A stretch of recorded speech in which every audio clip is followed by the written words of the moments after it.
Yeah, hi. If you're after a fancy video with loads of editing and bright lights, you're not going to get that from me. All you're going to get is good, solid, honest advice about controlling your nerves and hopefully passing your driving test. Hi everyone. For those of you who don't know me, haven't seen me on my channels or Instagram or whatever, my name's Nick from the Nicholas Driving Academy. I've been a driving instructor for over 35 years. I've done literally hundreds and hundreds of driving tests, taught different types of pupils from all ages and backgrounds. Started back in the late 70s, went through the 80s, 90s, up till present. Now the driving test, what I'm going to talk about is driving test nerves. Now, the most important thing with a driving test is firstly, good instructor, get well prepared. That's the most important thing. Make sure you're test ready. Your instructor, a good ADI instructor, will tell you that you're ready, whether you have a check test, mock tests or whatever. Make sure you're ready in good time. Don't rush it. And once the instructor says to you, you're ready and you're capable of passing, that is music to your ears. Now, nerves is something which a lot of instructors, like myself, we do our best to deal with and to help you, because we all suffer with nerves. I've never met anyone who doesn't suffer with nerves, particularly on a driving test. But obviously everyone's different. Some people suffer more. Some people really do get themselves in such a state, and that is why they fail. It's not necessarily on their driving. So this is the important thing. Now, there are various things you can do. Now, my advice is make sure, as I said, you've got a good ADI instructor who prepares you and you know your test center. Now, I'm not saying hammer test routes, but it's common sense. You're an inexperienced driver, you need to know the area. So make sure you've got a good test area which you know, you're confident with, and the instructor knows as well and can help you be successful on your big day. 2, make sure that the day or a few days before the test, particularly on the day, that you don't get any people contacting you, giving you tips and advice, which will actually make you worse, make you more anxious. To be honest with you, if you're ready for your test, there's nothing anyone can say to you a day before your test if you're ready. Now, don't tell too many people.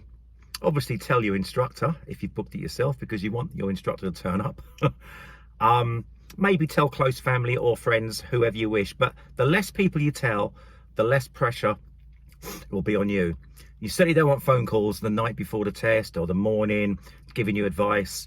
And there's a lot of old wives' tales out there saying that certain test centers are like this, certain examiners don't fail you, will fail you, that examiner is better, that examiner doesn't like early morning tests or whatever time you take a test. It's all lies. But to be honest with you, time of test can make a difference to the traffic. I mean, if you're capable of dealing with traffic, which I hope you are, then being in traffic can be an advantage. But bearing in mind, if you're doing an early morning test, you need more time to get to the test center. That's another point I'm going to mention. Not to have too long before the test. But again, a good instructor will advise you on this. If you're going to a test center which is further away, make sure you've had plenty of practice around that area. And I can't stress that enough. Because people say, if you can drive, you can drive. And that is true. But an inexperienced driver in a test area they don't know is not ideal. And there's a good chance you could be unsuccessful due to not knowing the tricky bits of the area. So a good ADI instructor will show you all these things. If you're taking a test in your own car, not a problem. But I would advise you to take professional lessons in between driving your own vehicle. And I've got videos on YouTube and Instagram telling you about preparing for the test in your own vehicle and what to take so you don't have any nasty nightmares or shocks on the day. But that's another video. Anyway, back to nerves. Now, as I said, I've been in the game 35 years. I've never known anyone not suffer with nerves, but there's different levels of nerves. If you're really, really bad, maybe seek advice, professional help. There are certain things you can take. But my advice is get a good night's sleep. Don't listen to any old wives' tales. No horror stories. Don't tell too many people. Make sure you eat something in the morning. Caffeine's not ideal. Although I love coffee, caffeine, I drink it all the time. But I would advise keep off the caffeine and take water with you. But again, if you drink too much, you're going to be wanting to go to the toilet. That's another problem. Get to the test center in good time. Prepare yourself. You are going to be nervous. It's human nature.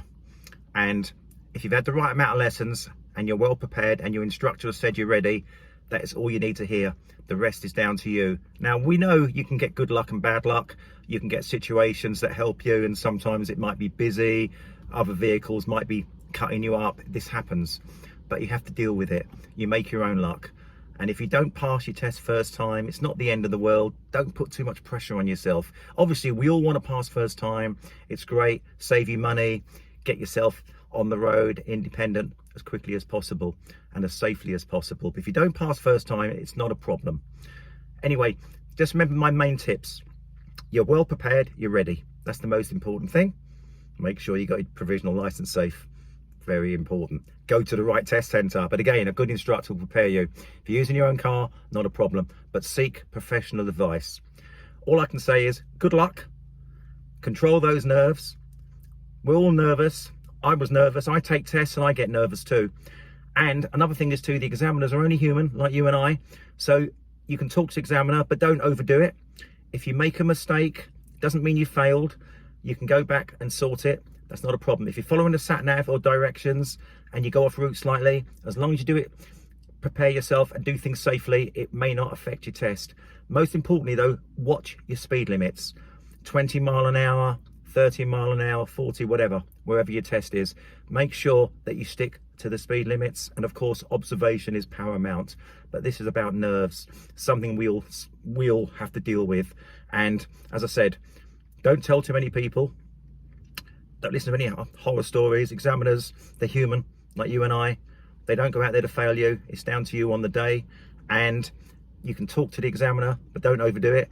You can even have music on in the background if you wish, but nothing too loud, not too much heavy rock or heavy metal, just something to relax you, which is perfectly fine. And hopefully you will be successful on the day. Now, please check out some of my other videos. I've got some really useful stuff on there, I hope. And I love posting stuff about cars. But in regards to driving tests, as I said, I've done this job for 35 years. Nothing much has changed. The roads were busier. There's more road signs. There's more speed cameras. There's more bus lanes. And there's more speed restrictions. But remember, keep yourself alert. Observation is paramount, and be safe and listen to your instructor and make sure you get the right amount of lessons. In fact, even overdo it, maybe double up a little bit, particularly near the test day. And as long as your instructor says you're ready, that's all you want to hear. Stay safe, and please let me know what you think of the video. Good luck with those driving tests.